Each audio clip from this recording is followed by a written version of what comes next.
नमस्कार, शाश्वत TV news 23 के सभी दर्शकों को नमस्कार। मैं विशाल नेगी आज आपको ऐसे शख्सियत से रूबरू करवाने जा रहा हूं जो किसी पहचान की मोहताज नहीं है।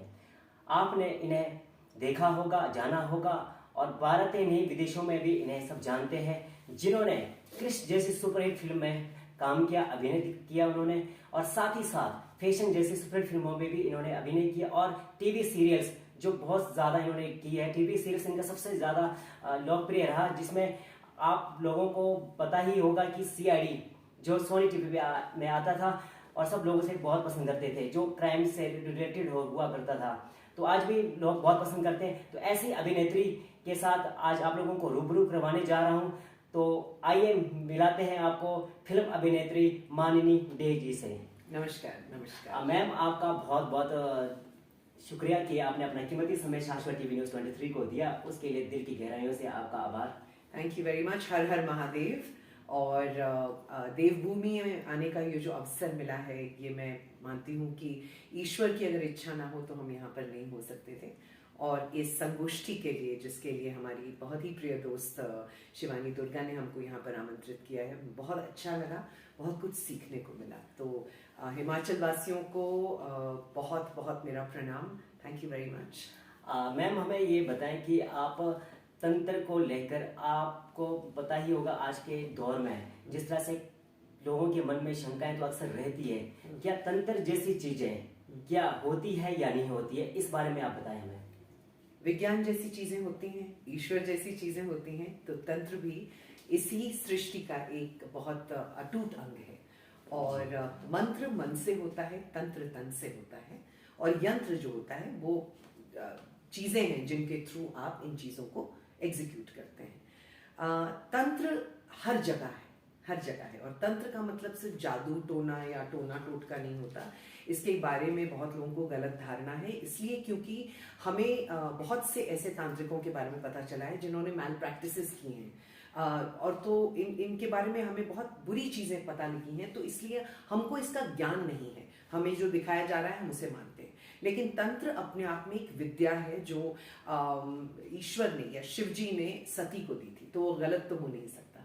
जैसे संगीत ईश्वर या शिव जी ने पूरी कायनात या पूरी सृष्टि को दी है, वैसे ही तंत्र भी उन्होंने ही दिया है।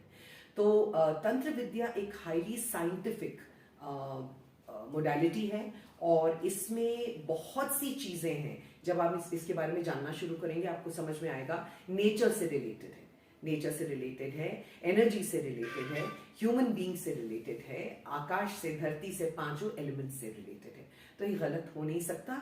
शिवानी दुर्गा ने बहुत अच्छी बात कही कि आपके हाथ में अगर चाकू दिया जाए तो या आप उससे फल काट सकते हैं या फिर किसी को आप चाकू मार सकते हैं। तो ये आपके ऊपर है कि आप इस विद्या का इस्तेमाल अच्छे से करते हैं या बुरी चीज के लिए करते हैं। जी मैम, और एक सवाल है कि आप जिस तरह आप फिल्मों में आपने अभिनय किया है, उसमें भी हमने कई चीजों में हमने देखा, जिसके देवों के देव महादेव में आपने अभिनय की, उसमें भी तंत्र को लेकर अक्सर दिखाया जाता है, चाहे यज्ञ हो या इस तरह से रहती है अक्सर। तो लेकिन शिवानी दीदी के जो संपर्क में जब आप आए, तो पहली बार जब आप उनसे मिले तो आपको कैसा लगा? मैं सच बताऊं तो अब तक मैं शिवानी से मिली नहीं थी, सिर्फ हमारी बातचीत फोन पे हुई। और बड़ी इंटरेस्टिंग बात है कि जब आप किसी चीज को पूरी शिद्दत से चाहते हैं तो पूरी कायनात आपको वो देने में लग जाती है। शिवानी को मैंने बिग बॉस में देखा था। मैं कभी बिग बॉस देखती नहीं हूँ, लेकिन उनका व्यक्तित्व इतना पावरफुल है और इतना प्योर है कि उनको देखते से एक टक मैं उन्हें देखती रही और मुझे लगा कि एक दिन मेरी इनसे मुलाकात जरूर होगी। शिवानी ने मेरी फिल्में या मेरे शोज देखे और उसे देखने के बाद उन्हें ऐसा लगा कि मुझे इनसे मिलना है। और सुचित्रा पिल्ले जो मेरी बहन की तरह हैं, वो हमारा माध्यम बनी कनेक्शन का। तो मुझे लगता है कि जब ईश्वर चाहता है कि दो लोग एक दूसरे से मिलें तो कोई रोक नहीं सकता। तो शिवानी मेरे लिए एक बहुत ही जैसे कहते हैं प्रेशियस इंसान है मेरे लिए। बहुत मेरी जिंदगी में आकर उन्होंने मुझे इतना ज्ञान, इतनी हेल्प, जब मैं उनसे फोन पे बात करती हूँ, हंसना, रोना, बातें शेयर करना, उन्होंने मेरे लिए जो किया है, मेरी आत्मा के लिए जो किया है, मेरे लिए जो किया है, उसके लिए मैं हमेशा शुक्रगुजार रहूंगी। मैम हमें ये बताएं कि आज के दौर में हम देखते हैं कि तांत्रिक को लेकर लोगों के मन में कुछ घृणाएं रहती है अक्सर कि ये जादू टोना करेगा या ये इंसान ठीक नहीं है। तो इस विषय में आप क्या कहना चाहेंगे? देखिए, जिस चीज के बारे में पता नहीं होता है उस चीज के बारे में हमारी धारणा अलग होती है या गलत भी हो सकती है। अब अगर आपने कोई एक चीज पर्टिकुलर नहीं खाई है तो आप कहेंगे कि अरे ये तो अच्छी नहीं होगी। पहले आप उसके बारे में जानिए, उसके बारे में अपनी धारणा, उसके बाद उसके बाद अपनी धारणा कायम करें। तो पहले आप नॉलेज लें और उसके बाद आपका जो भी ओपिनियन है वो मैटर करता है। जब आप जानते ही नहीं है तो आपके ना मानने से कोई चीज, किसी चीज का अस्तित्व खत्म नहीं हो जाता है। आप ना माने कि भगवान है, लेकिन भगवान तो है। अब आप माने या ना माने, धरती है, आसमान है, एनर्जी है, तो आपके ना मानने से उसके अस्तित्व को कोई मिटा नहीं सकता।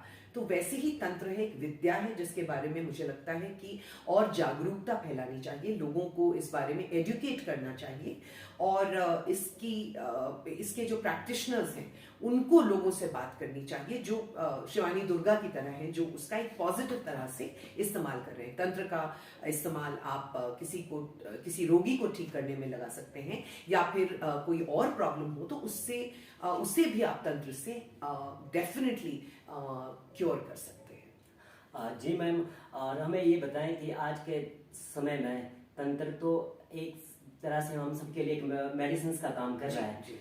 ये बहुत ही अच्छी बात है और आपने बहुत सी अच्छी चीज़ें बताई, लेकिन आप पिछले 2 दिन से लगातार तंत्र के बारे में जान रहे हैं और सीख रहे हैं। तो लेकिन आप मुझे ये बताएं कि आप अभी तक आपने क्या सीखा? देखिए, तंत्र के बारे में जो कुछ पढ़ा, क्योंकि बहुत उत्सुकता थी, उससे ये इतना तो पता था कि ये बहुत बहुत ही पावरफुल साइंस है। शिव से आई है तो बहुत पावरफुल होगी ही। इसमें वनस्पति, प्रकृति, इंसान, एनर्जी, पांचों एलिमेंट्स, बहुत सारी चीजें हैं जो इसका एक अभिन्न अंग है। तो मुझे ऐसा लगता है कि यहाँ आकर इजाफा हुआ है मेरी नॉलेज में। तंत्र के बारे में बहुत से सवाल थे जो मैंने पूछे। इसके अलावा किस तरह से हम इसे अपनी रोजमर्रा की जिंदगी में इंक्लूड कर सकते हैं, वो बहुत जरूरी है। तो मैं तो यही कहूंगी कि जागरूकता, अगर आप सचमुच प्रोग्रेस करना चाहते हैं तो चीज़ों के बारे में जानिए और जो चीज़ आपको डराती है उनके बारे में पढ़ें। किसी के बोलने से सिर्फ उसका बोलना उसका ओपिनियन है, वो उसकी धारणा है। आप अपनी धारणा खुद नॉलेज इकट्ठा करने के बाद कायम करें। जैसे कि हमारे सूत्रों के हवाले से हमें पता चला है कि साध्वी शिवानी दुर्गा ने यहाँ पे भूमि ली है अपने अखाड़े के लिए, जहाँ पे आश्रम बनने जा रहा है। तो भविष्य में अगर यहाँ आश्रम अगर बनता है तो आप लोगों की तरफ से क्या सहयोग रहेगी? देखिए, मैं तो ईश्वर से यही प्रार्थना करती हूँ कि जरूर आश्रम बने। हम लोग जिस भी तरह से मदद कर सकते हैं हम लोग जरूर करेंगे, क्योंकि एक अच्छे कार्य के लिए है। और शिवानी दुर्गा बहुत ही प्योर सोल है और वो जो भी करेंगे उनका इंटेंशन हमेशा डिवाइन और ईश्वर से जुड़ा हुआ होगा। तो ऐसे लोगों के साथ, ऐसे लोगों का सानिध्य रखना अपने आप में एक ब्लेसिंग होती है। आपसे आखिरी सवाल, जिस तरह से हमने आपको टीवी सीरियल्स में देखा, फिल्मों में देखा, तो कोई आपकी आने वाली टीवी सीरियल्स या कोई फिल्में हैं तो हमें बचा? देखिए, टीवी तो इस वक्त मैं नहीं कर रही हूँ। मैं बहुत सारा वेब का काम कर रही हूँ। मेरा एक शो है मेड इन हेवन पार्ट 2 वो निकल रहा है। इसके अलावा 3 और शोज हैं जिनके बारे में मैं अभी नहीं बात कर सकती हूँ। 2 फिल्में रिलीज होने वाली हैं। मैं अपने पॉडकास्ट पे काम कर रही हूँ। मैं एक डबिंग आर्टिस्ट हूँ। तो बहुत सारे नए प्रोजेक्ट्स हैं जिन पर मैं इस वक्त काम कर रही हूँ। और मेरी खास रुचि है आध्यात्म में। तो मैं पढ़ती बहुत हूँ हर कल्चर के बारे में, हर फेथ और रिलीजन के बारे में। तो मैं इसमें अपना रिसर्च ज़रूर करना चाहूँगी कि इंसान की ज़िंदगी में एनर्जी की क्या अहमियत है, क्योंकि हम सब सिर्फ एनर्जी है। तो ये मेरी एक रुचि का सब्जेक्ट है। तो मैं तो यही कहती हूँ कि जितना भी सीखो उतना कम है। जब तक जिंदा हो, आखिरी सांस है, सीखते रहो और जानते रहो अपने आप को, क्योंकि जब आप सीखते हैं तो अपने बारे में भी बहुत कुछ पहचानते हैं, जानते हैं। और यहाँ पे हमने देखा पिछले 1-2 दिनों में जिस तरह से आपका व्यवहार रहा लोगों के प्रति, वो काफ़ी मतलब कि सराहनीय रहा। काफ़ी लोगों ने आपकी तारीफ़ की। और अंत में मैं यही पूछना चाहूँगा आपसे कि हिमाचल वासियों के लिए और मनाली वासियों के लिए, आप और देशवासियों के लिए क्या संदेश देना चाहिए? देखिए, जहाँ तक आचरण का सवाल है, मैं ये मानती हूँ कि हम एक एक्टर होने के नाते हम बहुत से लोगों से मिलते हैं, लेकिन उससे पहले हम एक इंसान हैं। और मुझे एक ही चीज़ सिखाई गई है बचपन से कि आपकी वाणी मधुर होनी चाहिए, आप लोगों का दिल जीतिए, वो बहुत इंपॉर्टेंट बात है। मेरी माँ हमेशा कहती थी कि खुशबू की तरह बनो, जहाँ जाओ अपनी खुशबू बिखेरो। तो अगर मैं किसी के दिल को छू पाई हूँ या किसी का आशीष या दुआ मिली है मुझे, तो उसके लिए मैं ईश्वर की बहुत आभारी हूँ। और मेरा एक ही जिसे कहते हैं मैसेज होगा, वो हिमाचल वासी हो या मेरे देशवासी हो, एक ही चीज़ मैं मानती हूँ कि एकजुटता में ही जिसे कहते हैं पावर है। तो अलगाववादी जो सोच है वो मेरी है नहीं। तो मैं सिर्फ इतना कहूँगी कि अपना काम पूरी निष्ठा से कीजिए, देश से ऊपर कुछ नहीं है। अपने देश के लिए जितना भी प्यार हो वो कम होता है। अपने देश के लिए, अपने इस मानवता के लिए, देश से भी ज़्यादा मैं ये कहूँगी कि मानवता के लिए चीज़ें कीजिए, एक अच्छे इंसान बनिए। पैसे तो सब कमा लेते हैं, आप लोग कमाइए, वो बहुत ज़रूरी बात है।